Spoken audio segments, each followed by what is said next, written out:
रचित मोक्ष मार्ग प्रकाशक ग्रंथ है।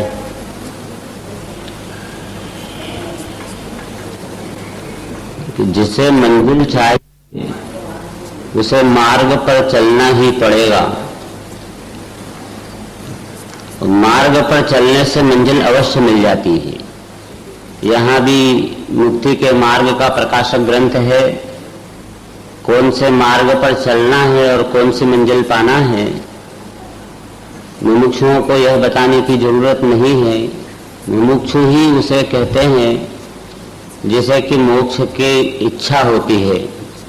मोक्ष को प्राप्त करने की जिसे इच्छा उत्पन्न हो चुकी है उसे मुमुक्षु कहते हैं। तो मोक्ष हमारी मंजिल है और रत्नत्रय उसका मार्ग है। रत्नत्रय की सड़क पर जो चलेगा उसको अंततो गत्वा मुक्ति की प्राप्ति अवश्य होगी। रत्नत्रय में सर्वप्रथम सम्यक दर्शन, वो सम्यक दर्शन प्राप्त करने के लिए पात्रता होना चाहिए। वो पात्रता ही यहाँ पर सम्यक सन्मुखता है कि पात्र ही नहीं होगा तो वस्तु टिकेगी किसमें। अगर हमारी परिणति में ये सम्यक दर्शन रूप वस्तु को प्राप्त करने के लिए पात्रता नहीं होगी, अर्थात ही क्या क्या होना चाहिए जो यहाँ पे बताया पात्रता में कि सबसे पहले उसे ज्ञान का क्षेपशम होना चाहिए, क्षेपशम लब्धि का। दूसरा, उसकी कषाय मंद होना चाहिए। तीसरा, उसको उसके पुण्य के योग से सच्चे देव शास्त्र गुरु का समागम मिल जाना चाहिए। चौथा, कि वो जो देव शास्त्र गुरु मिले हैं उनके मिल जाने से काम नहीं चलता है, उनके सन्मुख होकर उनके द्वारा उपदिष्ट तत्व को अपने अंदर में अवधारण करने का प्रयत्न करना चाहिए। ये इतने 4 पॉइंट हुए। उसके बाद जो उपदिष्ट तत्व हैं जो 5 बताए यहाँ पर, कौन कौन से? रत्नत्रय। नंबर 1 मोक्ष मार्ग बताया ना, मोक्ष मार्ग बोलो कि रत्नत्रय। नंबर 2 देव शास्त्र गुरु, ये दूसरा पैराग्राफ दिया है पूरा, देव गुरु धर्मादि के। नंबर 3 जीवादि तत्व के। चौथा, निज पर के और अपने हितकारी अहितकारी भावों के। ये इतने विषय, ये जो गुरु ने हमें इसका जो उपदेश दिया है उस उपदेश को हमें अवधारण करना है। तो करने के लिए यह जीव सावधान हो जाता है।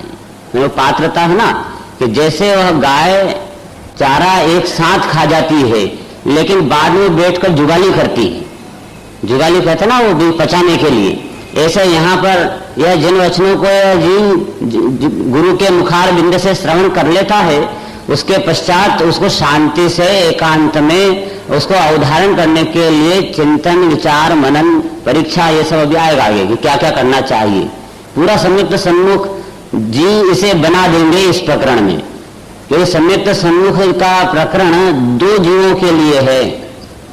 एक तो वे कि जो संयुक्त सन्मुख भी नहीं हुए हैं वे संयुक्त सन्मुख हो जाएं, और एक वे कि जो संयुक्त सन्मुख तो हैं परंतु उनकी अटक क्या रह गई है कि सम्यक दर्शन नहीं हो रहा है, तो वो सम्यक सन्मुख पने को नष्ट करके और सम्यक दृष्टि हो जाए। इसलिए यह अपना प्रकरण बहुत सुंदर और समयानुकूल और मुमुक्षुओं की अत्यंत आवश्यकता का प्रकरण है। सर्वप्रथम आवश्यकता जिसके बिना काम नहीं चल सकता है। ये किसी स्थिति में इस प्रकरण को चूकना योग्य नहीं है, महान प्रकरण है। यहाँ प्रयोजन भूत मोक्ष मार्ग आदि जो हमें वहाँ गुरु के द्वारा बताए गए उनको हम हृदय में उसको जमाएं, उसकी आस्था लाएं, ये और ये निर्णय करें कि वे ऐसा ही है अन्यथा नहीं। ये इसके लिए उहापो आदि सत्समागम चिंतन मनन ये सब मुमुक्ष जीव की पूर्व की पात्रताएं हैं। ये सारा क्रम अभी जब इसमें आएगा तो आपको हम पूरा बताएंगे। करीब करीब 12 पॉइंट बनेंगे इसमें पात्रता के, और अभी हाल तक आपको कुल 4 बताए हैं। कौन कौन से 4 बताए हैं? नंबर 1 तो क्षेपशम होना चाहिए। नंबर 2 उसके परिणाम में कषाय में मंदता होना चाहिए, यानी मोह मंद होना चाहिए, और दर्शन मोह भी मंद होना चाहिए और चारित्र मोह भी मंद होना चाहिए। और तीसरा, देव शास्त्र गुरु का समागम मिलना चाहिए। और चौथा, उनके द्वारा उपदिष्ट तत्व को अंदर में बिठाने के लिए ऊहापोह पुरुषार्थ प्रारंभ कर देना चाहिए। इतना काम है, यहां से लेना है अपने को। तथा ऐसा विचार किया, इत्यादि उपदेश से सावधान होकर ऐसा विचार किया कि अहो मुझे तो इन बातों की खबर ही नहीं। अहो कि जब गुरु ने उस सम्यक दर्शन का स्वरूप बताया कि सम्यक दर्शन वह रत्न है जिसे प्राप्त करते ही यह जीव मुक्ति के मार्ग में दौड़ लगाता है। सम्यक दर्शन वह रत्न है कि जिसे प्राप्त करने से इसका संपूर्ण दुख का विनाश और अतीन्द्रिय सुख की प्राप्ति होती है। सम्यक दर्शन वह है जिससे भव का नाश होता है, भव कटी हो जाती है। ऐसे अनेक सम्यक दर्शन की महिमा सूचक जो कथन किए और उसका जो विषय बताया कि सम्यक दर्शन कैसे हो, ऐसा सुनते ही इसके हृदय में ऐसा आया कि अहो मुझे तो इन बातों की खबर ही नहीं। तो यहाँ अहो शब्द आया ना, ये महिमावाचक है। उसे प्रथम यहाँ पर जिन वचन श्रवण करते करते हृदय से एकदम आह्लाद आया। अहो गुरुदेव थे जो हर वचनों के अंदर कैसा आह्लाद आता था। ओ हो कैसा बीच में आहा बोलते थे। ये सब अंदर में ये पात्र जीव के सब लक्षण होते हैं। ये कोई कथन जो हमने अनेक बार सुना और सुनकर के उसे कोई प्रसन्नता ही नहीं हुई, प्रसन्नता नहीं हुई, तो इसका अर्थ यह है कि उसने जिन वचनों को श्रवण किया ही नहीं है। जिन वचन सुने और प्रसन्नता न हो, ऐसा तीन लोग तीन काल में बन सकता नहीं है। लॉटरी का नंबर निकले और अपना नंबर निकले और अंदर प्रसन्नता न आए तो फिर उसने वो सुना ही नहीं है। लॉटरी का नंबर निकला है उसे पता ही नहीं चला है कि सुना तो सही, सुना पर तुझे अभी तक बात समझ में आई नहीं है कि लॉटरी का नंबर खुलना क्या होता है। ऐसा ये सम्यक दर्शन आदि की जो बात है, तो हमारी लॉटरी खुलने का और हमारी लॉटरी खुल गई है ऐसा बताया जा रहा है यहाँ। फिर भी उसे प्रसन्नता और नहीं आएगी, उसकी महिमा नहीं आएगी, उसे आश्चर्य नहीं लगेगा, उसे विस्मय नहीं आएगा, इस तत्व पर कौतूहल नहीं पैदा होगा, तो समझना चाहिए कि उसने जिन वचनों को वास्तव में सुना ही नहीं। अब मुझे तो इन बातों की खबर ही नहीं। और ये भी कि साहब ये आज जो बात चली ना कि सम्यक दर्शन किसे कहते हैं, सम्यक ज्ञान का स्वरूप क्या है, सम्यक चारित्र का स्वरूप क्या है, और जब फिर बताया इधर 7 तत्व में जीव तत्व का स्वरूप, और जीव कैसा है, जीव तत्व का स्वरूप ऐसा बताया। सुन श्रावक शुद्ध चिदात्म की महिमा बचते नहीं जाय कही, नहीं गाय सके जिन राय हो, गणराय मती चकराय रही। कैसा है यह शुद्ध आत्मा का स्वरूप जीव तत्व कि सुन श्रावक उसकी महिमा वचन से नहीं कही जा सकती, क्योंकि वह तो भगवान की दिव्य ध्वनि में भी उसका पूर्ण स्वरूप का वर्णन नहीं हो सकता। इतना विशाल है आत्मा। कैसा है कि भगवान की दिव्य ध्वनि में वर्णन नहीं कर सकते, और गंधर्व देव के भी मति उस आत्मा का विचार करने में चकराने लग जाती है कि कैसा दर्द होगा। ऐसा द्रव्य की महिमा जब आती है तो सुनता है जब इसकी महिमा, तो उसके बाद भी से प्रसन्नता नहीं आती। या हो मुझे तो इन बातों की खबर ही नहीं थी कि अंदर इस खदान में ऐसा माल भरा पड़ा है, अपने अंदर ही ऐसा माल भरा है, इसकी मुझे खबर ही नहीं थी। ऐसा इसको आश्चर्य अगर नहीं लगता है तो सुनता क्या है फिर। मुझे तो इन बातों की खबर ही नहीं, और फिर कदाचित सुन भी लेता है तो कहता है नहीं ये वाली बात तो मैंने पहले सुनी है, 10 बार सुनी थी साहब, कई बार सुनी है ऐसे जिंदगी में, क्या है इसमें कोई खास बात नहीं है। अरे तूने पहले कई बार सुनी होगी और फिर आज ये सोचकर के नया तुझे प्रमेय मिला है ऐसा नहीं मानता आज के दिन, तो इसका अर्थ यह है कि जैसे पूर्व में सुनी थी और तुझे सम्यक दर्शन नहीं हुआ था, ऐसे आज की बात सुनकर भी तुझे सम्यक दर्शन होने वाला नहीं है। कि पहले सुनी थी तो पहले परिणमन होना था ना, कि परिणमन करे उसी का नाम सुनना है। सुनते हैं परंतु परिणमन नहीं करते, वे सुनते ही नहीं है। ऐसे यहाँ पर यदि पहले सुनी थी तो परिणमन हो जाना था, और आज सुनी है तो इसे आज नयापन लगना चाहिए, क्यों आज मैं परिणमन करके रहूंगा। ये बात कही उसके महिमा आएगी तो परिणमन होगा। सुन रखिए करके अगर सुनेगा तो उसको कोई महत्व ही नहीं आएगा और वर्तमान की परिणति पूर्ववत रहेगी। अभी हाल जैसे पलटना चाहिए ऐसे पलटेगी नहीं। इसलिए यहाँ कहा गया अहो आश्चर्य भाषित हो, अहो अर्थात विस्मय लगे, अहो अर्थात कौतूहल आवे, अहो अर्थात महिमा भाषित हो उन गुरु के वचनों की, गुरु के वचनों की नहीं अपितु गुरु के वचनों में कही गई जो उपादेय भूत वस्तु उसके कथन को श्रवण करके जो महिमा आती है, बस उस महिमा के बल पर ही इसका उपयोग स्वभाव की तरफ जा सकता है। उसके अलावा कोई उपाय स्वभाव की तरफ जाने का नहीं हो सकता है। क्योंकि देखो इसका चारित्र किधर जाता है, आचरण चारित्र तन मन धन किधर जाता है कि जिधर इसके भाव होते हैं राग द्वेष, मैंने चारित्र की विकारी पर्याय जिधर हुई उधर तन मन धन जाएगा। समझ में आया? इसका चारित्र गुण की पर्याय किधर झुकती है, जिधर इसका उपयोग जाता है। और उपयोग किधर जाता है कि जहां की रुचि होती है, और रुचि कहां की होती है कि जहां की इसे महिमा आ जाती है। अर्थात महिमा चीज है वह इंजन है, और रुचि उपयोग और चारित्र यह सब उसके डिब्बे हैं, एक के पीछे एक लगे हुए। माने महिमा एक इंजन है, जिधर की महिमा होएगी सब डिब्बे इधर लगते चले जाएंगे।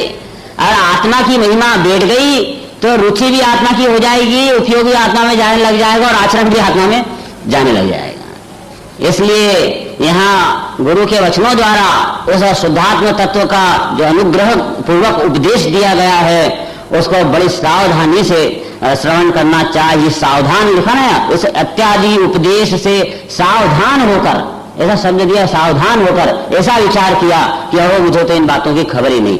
सावधान होकर शब्द आया है, बिल्कुल सावधान हो जाना अर्थात एकाग्र हो जाना, उसका नाम सावधान। एकाग्र होकर स्थिर होकर मन को रोक कर इस जगह लगाकर उसका नाम है सावधान होकर।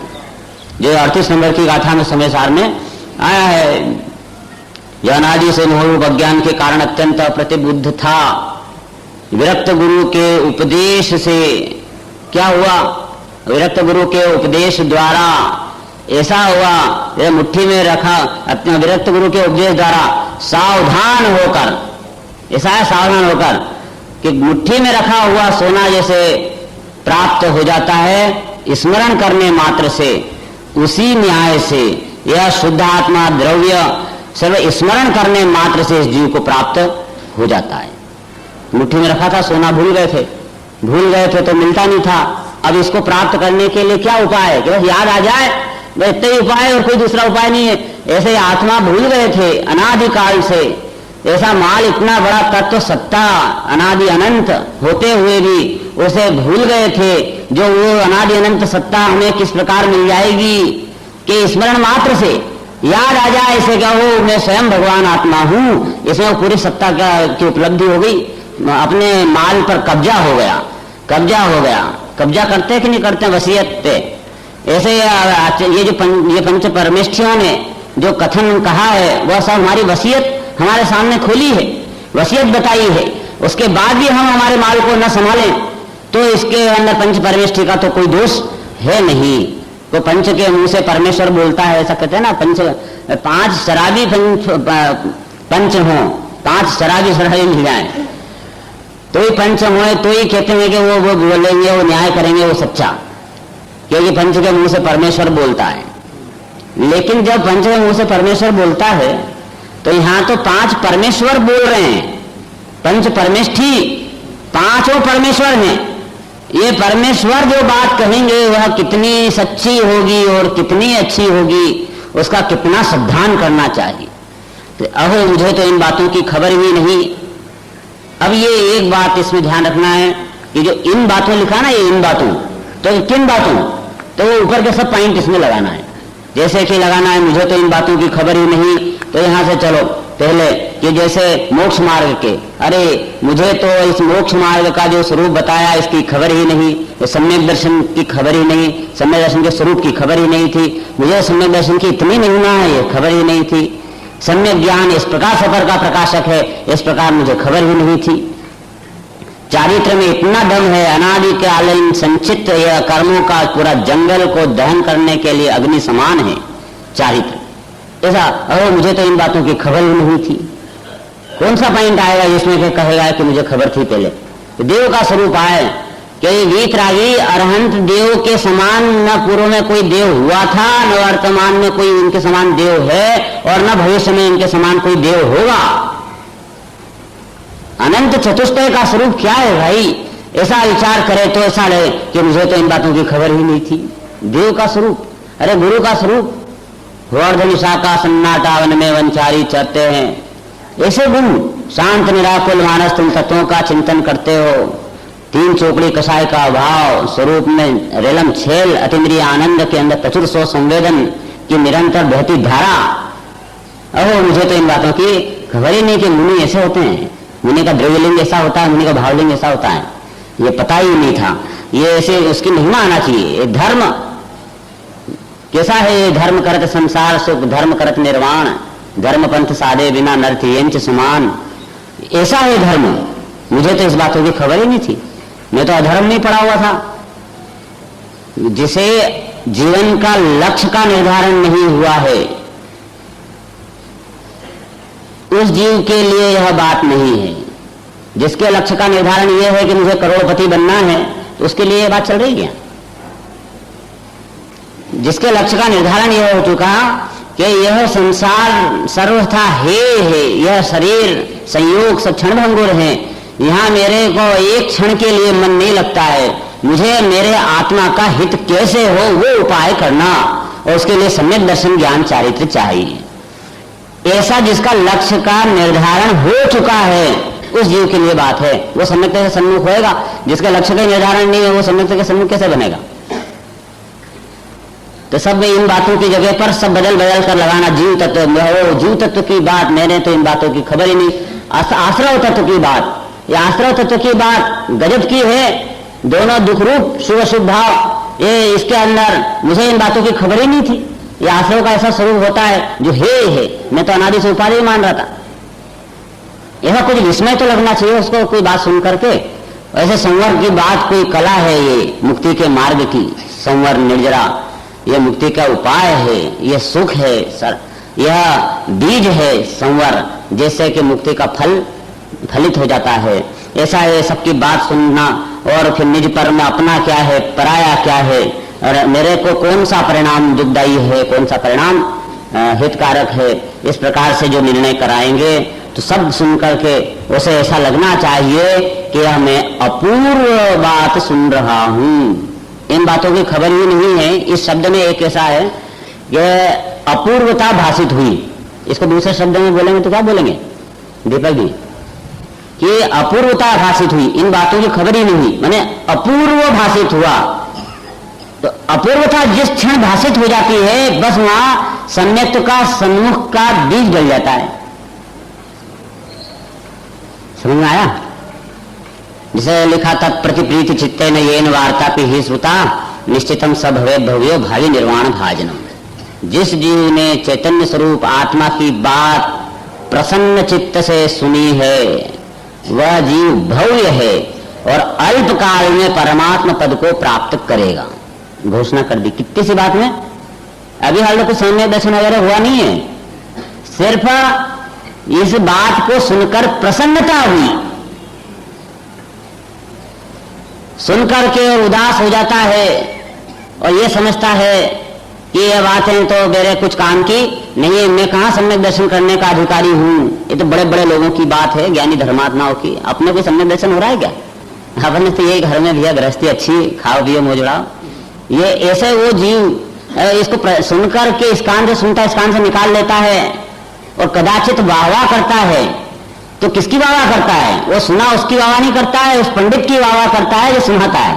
तो क्या गजब की बात सुनी, गजब की बात सुनी। ये नहीं आपने कितने गजब की बात कही, बात के ऊपर नहीं, आपके कहने के ढंग पर उसको बड़ा आश्चर्य होता है। और ये उसकी महिमा करता है, देव की महिमा करता है, गुरु की करता है, शास्त्र की करता है, लेकिन खुद उन्होंने जो बताया वैसा वो तत्व, उस तत्व की बिल्कुल भी महिमा नहीं करता है। बहुत सारे लोगों का तो एक ही काम होता है क्या जगह जगह जाकर सुनते हैं, पर सुनकर के क्या निर्णय लाते हैं कि बस अब हिंदुस्तान के अंदर ये बेस्ट पंडित है, ये सेकंड नंबर पंडित है, ये थर्ड नंबर पंडित है। इसलिए तेने सारी जिंदगी लगाई कि दो पंडितों का निर्णय कर कि कौन अच्छा पंडित है और कौन बुरा पंडित है। इसलिए अपना जीवन का नाश किया अपन ने, समय लगाया इतना कि हमें सम्यक दर्शन ज्ञान चारित्र करना था, हमें तत्व समझना था, इसके तत्व का निर्णय करना था, क्या करना था और क्या करने लगे। क्योंकि अनादिकाल से क्या आदत है इस जीव की कि कोई वस्तु दिखी और उसके अंदर ये अच्छा है ये बुरा है कि कल्पना शुरू कर देता है। समझ में आया? कोई भी दिखे, मकान दिखाई दे, ये मकान बढ़िया बनाया है इसने, जो झोपड़े दिखे, इन लोगों में आए कुछ देखने गंदगी में रहते हैं, सब बेकार लोग हैं सब। तो जैसे किसने पूछा था ये बेकार है नहीं ये बहुत अच्छे हैं, पर जो दिखेगा और सड़क दिखेगा, बीच में गड्ढे दिखाए जाएंगे तो क्या म्यूनसिपालिटी सो रही है, सब देखते ध्यान ही नहीं रखती। जहां देखेगा वहां पे राग द्वेष किए बिना रहेगा नहीं। तो इसकी वो आदत वो यहाँ प्रवचन सुनते सुनते भी नहीं छोड़ता है, और जब सुनता है तो जो सुनाने वाला है उसमें राग द्वेष करना शुरू कर देता है। ये बेकार है, ये अच्छे हैं, इनने तो कमाल कर दिया, इनने तो कुछ भी नहीं किया, इनके तो बोलने का ढंग अच्छा है, इनका तो गला अच्छा है, इनकी तो वाणी अच्छी है, इनके तो बहुत ज्ञान है। अरे उनके तो बहुत ज्ञान होगा, तेरे को क्या ग्रहण हुआ ये देखना। और राग द्वेष करता है, अच्छा बुरा की कल्पना करता है। यहाँ तो कम से कम जिनवाणी के सामने तो छोड़ देना चाहिए राग द्वेष की कल्पना। तो इसमें मुझे इन बातों की खबर ही नहीं, मैं भ्रम से भूलकर प्राप्त पर्याय ही में तन्मय हुआ, अपूर्वता भाषित हुई कि सम्यक सन्मुख बना। सीधी बात तो ये है, प्रसन्नता आई अंदर में श्रवण करते से तो सम्यक सन्मुख बना। क्योंकि पद्मानंदी आचार्य ने तो उसे भव्यता का चिन्ह कहा है, निश्चितम सब भवेद भव्यो। क्या है वो? प्रसन्नता मीन्स भव्यता का चिन्ह। देखो जिन वचनों को श्रवण करके जिसे प्रसन्नता नहीं हुई है तो हम यह नहीं कहते हैं कि वह अभव्य है, परंतु अभी भव्यता का चिन्ह भी प्रकट नहीं हुआ है। और प्रसन्नता आई है तो वो खुद निर्णय कर ले कि मेरे को इसे सुनने से आह्लाद आया, अपना तत्व श्रवण करके आह्लाद आया, तो समझना चाहिए कि मेरा भव्यता का चिन्ह प्रकट हो गया है। भव्यता का चिन्ह प्रकट हो गया है का अर्थ कि सम्यक सन्मुखपना उसमें आ गया है। तो जहां प्रसन्नता हुई कि माल है यहाँ, तो फिर उसे प्राप्त करे बिना नहीं रहेगा। क्योंकि साधारण रूप से जीवों की एक प्रवृत्ति होती है कि जहां उसे माल दिखाई देता है वह उस तरफ गमन करने लग जाता है। उसे सुख भाषित होना चाहिए, उसके लिए वह अपने एड़ी से चोटी तक का जोर लगा देता है। सुख भाषित होना चाहिए, यहाँ सुख है, चाहे झूठ बोलना पड़े, चोरी करना पड़े, कुशील करना पड़े, परिग्रह रखना पड़े, सब पाप करना पड़े, सुख है ऐसा भाषित हो जाए तो अपना संपूर्ण उद्यम यहाँ पर न्योछावर करता है। तो जब इस जीव को यह आत्मा में सुख है ऐसा भाषित हो जाएगा तो फिर इसका संपूर्ण उद्यम एड़ी से चोटी तक का उस आत्मा में से सुख प्राप्त करने का नहीं होगा। और यदि नहीं होता है तो इसका अर्थ यह है कि अभी आत्मा में सुख है, यह इस जीव को भाषित भी नहीं हुआ है।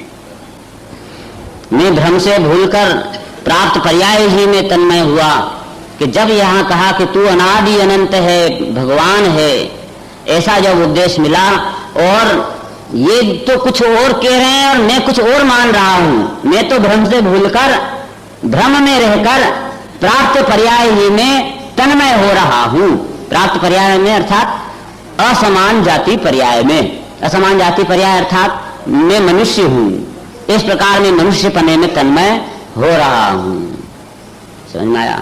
प्रवचन सार में है, 92 नंबर की गाथा है, उसमें प्राप्त पर्याय में तन्मय, मनुष्य पर्याय जो है व्यवहार दो प्रकार के बताए, मनुष्योचित व्यवहार और एक आत्मोचित व्यवहार, दो तरह के व्यवहार बताए। जो अपने को मनुष्य मानते हैं, जो अपने को मनुष्य मानते हैं उसके मनुष्योचित व्यवहार प्रकट होता है। जैसे जो अपने को पुरुष मानते हैं तो पुरुषोचित व्यवहार उत्पन्न होता है, और जो अपने को स्त्री मानते हैं वो स्त्रीयोचित व्यवहार होता है कि मेरे को रोटी बनाना है तो झाड़ू लगाना है, कपड़े धोना है। पुरुष मानता है तो मेरे दुकान जाना है, धंधा करना है, ये काम करना है दुनिया भर के। ऐसे जैसा अपने को मानते हैं वैसा व्यवहार शुरू हो जाता है। कुत्ता अपने को कुत्ता मानता है, कुत्ता जैसा व्यवहार शुरू हो जाता है। इसी प्रकार जो अपने को आत्मा मानते हैं, मैं मनुष्य हूं माने तो मनुष्योचित व्यवहार प्रकटे, और जो अपने को आत्मा मानते हैं तो उसको आत्मोचित व्यवहार प्रकट हो जाता है। और आत्मोचित व्यवहार होता है, उसका नाम है सम्यक दर्शन, सम्यक ज्ञान और सम्यक चारित्र। मैं आत्मा हूं जैसे ही मानेगा तो उसमें से सम्यक दर्शन ज्ञान चारित्र का व्यवहार प्रकट हो जाएगा। मैं मनुष्य हूं ऐसा मानेगा तो आत्मोचित व्यवहार प्रकट नहीं होगा और मनुष्योचित व्यवहार प्रकट हो जाएगा। इसलिए मैं भ्रम से भूलकर प्राप्त पर्याय ही में, अर्थात मैं मनुष्य हूं जो मिली है संयोग में स्थिति, उस ही में यह मैं हूं इस प्रकार एकत्व करता हुआ, अहम करता हुआ, ये क्या कह रहा है ये कि तन्मय हुआ माने उस रूप अपना अनुभव करने लग जाता है। तन्मय हुआ माने उस रूप अपना अनुभव करता है। इसे बिल्कुल संदेह भी नहीं होता कि ये दांत मेरे नहीं है, संदेह भी नहीं है। उसे तो ये लगता है असली में ओरिजिनल दांत मेरे हैं, नकली दांत थोड़ी हैं, असली दांत हैं। तो असली दांत तो मेरे हैं कि नहीं है, नकली तो नहीं है मेरे। वो तो नकली भी मेरे मानता है, जो असली तो अपने माने ही माने। इसके शरीर के रग रग में, नस नस में उसके अंदर अपनापन भाषित होता है। ये मेरे बाल हैं, मेरे बाल सफेद हो गए, अरे साहब मेरे चेहरे पर झुर्रियां पड़ गई हैं, मेरे फुंसियां हो गई है, मेरे ब्लड प्रेशर हो गया है। और तुझे नहीं हुआ भाई साहब, जिस शरीर को हुआ है और तू उससे बहुत दूर है, तू तो आनंद के खान है, आनंद में बैठा हुआ है। शरीर है वह देह, वह वेदना की, वह रोग की मूर्ति है, और आत्मा है वो आनंद की मूर्ति है। दोनों में जमीन आसमान का अंतर है। तूने खून हड्डी मांस को ही अपना स्वरूप समझ लिया है। यह तो स्मशान घाट की रेत है, रखड़ती रेत, वो है ये शरीर। ये स्मशान घाट का माल है ये शरीर, ये अपना माल नहीं है। अपना माल तो अनंत चतुष्टय है, और अनंत चतुष्टय वर्तमान में है, अंदर में शक्ति में भरा पड़ा है। देखो शक्ति और व्यक्ति का सब कमाल है, शक्ति व्यक्ति की रमत है, दो कुछ है। तो शक्ति का क्या कमाल है, ये अभी अपने जेब में कितने पैसे पड़े हों, 10 रुपए का नोट हो, तो हम अपने को 10 रुपये का पति मानते हैं कि बैंक में करोड़ रुपया है तो करोड़पति मानते हैं। कहां कितना मानते हैं, करोड़पति। माने जेब में पैसे माने पर्याय में, और बैंक में रुपये मतलब द्रव्य में। अब हम द्रव्य से अपनी महिमा समझते हैं कि पर्याय के पैसे, पर्याय जेब के पैसे से अपनी महिमा समझते हैं। तो वहां सब दूर अपने संचित धन, एकत्रित धन के ऊपर हम कब्जा रखते हैं, और यहाँ धर्म के अंदर अपने स्वरूप के अंदर जब आते हैं तो पर्याय में कब्जा करने लग जाते हैं, और जो शक्ति में जो हमारा धन पड़ा है उस पर कब्जा ही नहीं करते। माने एक समय की पर्याय में तो पूरा तन्मय है, यह मैं हूं, और जो पूरी सामर्थ्य है मेरी, पूरा माल है जो मेरा, उसका इसे पता ही नहीं है। मूल को भूल गया है ब्याज के चक्कर में, यह पर्याय को देखने में अपने द्रव्य को विस्मृत कर दिया है। द्रव्य के बिना ये पर्याय आई कहां से, द्रव्य के बिना पर्याय आई कहां से। टंकी में पानी न हो तो नल में आएगा कहां से। ऐसे मेरे द्रव्य में अनंत अनंत गुणों की सामर्थ्य ही न भरी हो तो पर्याय में प्रकट होगी कहां से। और अनंत चतुष्टय पर्याय में आता तो है, आता है तो द्रव्य में भरा हुआ होता है तो आता है, नहीं भरा हुआ होगा तो कहां से आएगा। इसलिए मेरी सामर्थ्य में पूर्णता भरी पड़ी है, पूर्ण हूं मैं, कोई कमी नहीं है। न रोटी की कमी है, न कपड़े की कमी है, न मकान की कमी। मैंने रोटी कपड़ा और मकान के बिना ही मैं पूरा हूं, ये कमी मेरे में है ही नहीं। मैं तो पहले उसके बिना ही परिपूर्ण हूं। इस प्रकार से परिपूर्ण को न मानता हुआ प्राप्त जो उत्पन्न होती है पर्याय क्षण भंगुर, उसको अपना मानता है। कैसे मानता है, भ्रम से, भ्रम से भूलकर। जैसे पता ही न भ्रम है, क्या होता है कि गधा होता है, जब भूख लगती है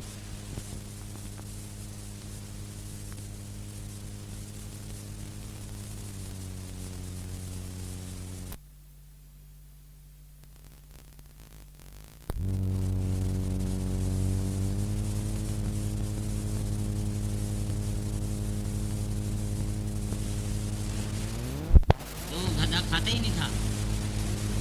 तो हरा जो जिलेटिन पेपर होता है या हरा चश्मा, वो उसके गधे के आंख में लगा दिया, तो वो सारी वो सफेद पीली घास हरी घास दिखाई देने लगी। तो गधा खा गया। यहाँ पर कि ये जीव, इसके ये मिथ्यात्व का चश्मा चढ़ा है, ऐसा चश्मा चढ़ा है कि उसमें कुछ का कुछ भाषित होता है। चश्मा ऐसा है वो कि कुछ का कुछ भाषित होता है। तो वो द्रव्य है, वो तो असली असली रूप जो मेरा ओरिजिनल चेहरा वो तो भाषित होता नहीं, और जो बाहर नकाब है वो मेरा रूप है ऐसा भाषित होता है। नकाब नहीं होते लोग बच्चे लगाते, बंदर का नकाब लगा, हनुमान जी का नकाब लगा लेते, और फिर तो उसमें कांच में देखते हैं तो अपना रूप कैसा दिखाई देगा, जैसा नकाब लगा है वैसे ही दिखाई देगा। और थोड़े दिन तक वो बार बार ऐसा ही देखता रहे तो असली में समझ लेगा भ्रम से कि मेरा असली रूप तो ये है नकाब का। फिर कोई ज्ञानी यह समझाए कि तेरा ये ऊपर का जो नकाब है असली रूप नहीं, तेरा अंदर तो सर्वांग सुंदर रूप है, तू वो है पदार्थ। अब उसकी दृष्टि कैसे कराए, नकाब के काल में अंदर का तेरा शुद्ध रूप वह दिखाना है। वह इतना कठिन काम है जो आचार्यों के सुपुर्द आया ही। नकाब हटाए तो असली रूप दिख ही जाएगा, तो नकाब के काल में और तेरा असली रूप दिखाना है। अब कैसे दिखाना बोलो, कांच में दिखाए तो नकाब ही दिखा दिखता। ये सब कठिन काम आया आचार्यों के जुम्मे कि इस जीव का असली रूप दिखाओ, असली रूप दिखाओ, और दिखाएं कैसे, सामने तो नकाब पड़ी